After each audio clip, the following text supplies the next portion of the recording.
السلام علیکم ورحمۃ اللہ وبرکاتہ۔ فرعون نے 3 رات مسلسل دہشتناک خواب دیکھے۔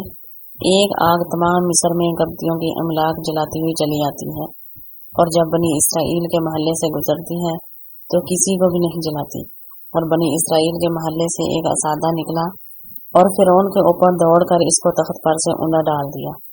صبح کو فرعون نے نجومیوں کو اکٹھا کیا اور خواب کی تعبیر پوچھی تو انہوں نے کہا، بنی اسرائیل میں ایک لڑکا پیدا ہوگا جو تیری حکومت کے زوال کا سبب ہوگا۔ چنانچہ فرعون نے کتال کو بلا کر اعلان کرا دیا کہ 1000 پیادہ بنی اسرائیل کے محلے میں مقرر کر دو، اور 1000 دائیاں بھی ان کے ہمراہ کر دے، تاکہ بنی اسرائیل کے جس گھر میں لڑکا ہو اس کو قتل کر ڈالیں اور لڑکیوں کو چھوڑ دیں۔ 2 سال تک بنی اسرائیل پر اسی طرح ظلم ہوتا رہا۔ دائرۃ المعروف میں ہے کہ 12000 لڑکے قتل کیے گئے اور 9000 حمل گرائے گئے، اور تیسرے سال حضرت موسیٰ علیہ السلام دنیا میں تشریف لائے۔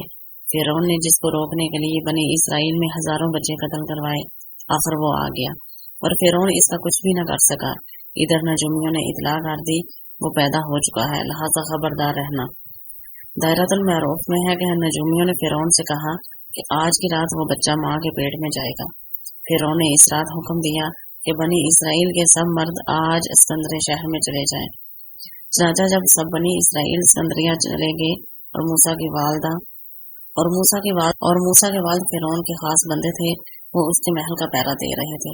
کسی سبب سے حضرت موسیٰ کی والدہ وہاں چلی گئی۔ حضرت عمران نے ان کو طلب کیا تو حضرت موسیٰ والدہ کے عشق میں زہر میں چلے گئے۔ اس سے پہلے وزیروں نے فرعون سے عرض کی کہ بنی اسرائیل کے بڑے اپنی موت سے مر گئے اور بچوں کو تم نے ختم کر دیا، تو پھر ہماری خدمت کون کرے گا؟ پھر فرعون نے حکم دیا کہ 1 سال کے لیے بچے چھوڑ دیے جائیں، 1 سال کے قتل کیے جائیں۔ باقی کے سال حضرت ہارون علیہ السلام پیدا ہوئے۔ جس سال قتل کرتے تھے اس میں حضرت موسیٰ علیہ السلام پیدا ہوئے۔ تو فرعون نے قتال پر سختی کی، اس نے پیادوں پر سختی کی، تو پیادوں نے کہا کہ ہم نے ایک گھر میں صرف دائی کی بات پر اعتبار کیا ہے اور زیادہ تحقیق نہیں کی، تو قتال کے حکم پر یہ عمران کے گھر میں گھس آئے۔ اس وقت حضرت موسیٰ علیہ السلام اپنی بڑی بہن کی گود میں تھا جس کا نام مریم تھا۔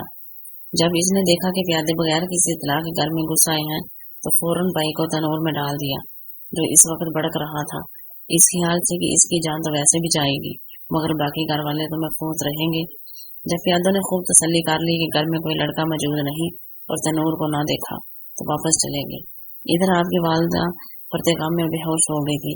ہوش آنے پر بیٹی سے بچے کے بارے میں پوچھا تو اس نے کہا کہ میں نے اس کو جلتے تنور میں ڈال دیا تھا، تو ان کے غم میں مزید اضافہ ہو گیا۔ یک تنور سے آواز آئی کہ اے اماں جان، غم نہ کھا، اللہ نے جس طرح ابراہیم علیہ السلام پر آگ کو سرد کر دیا تھا مجھ پر بھی سرد کر دیا ہے۔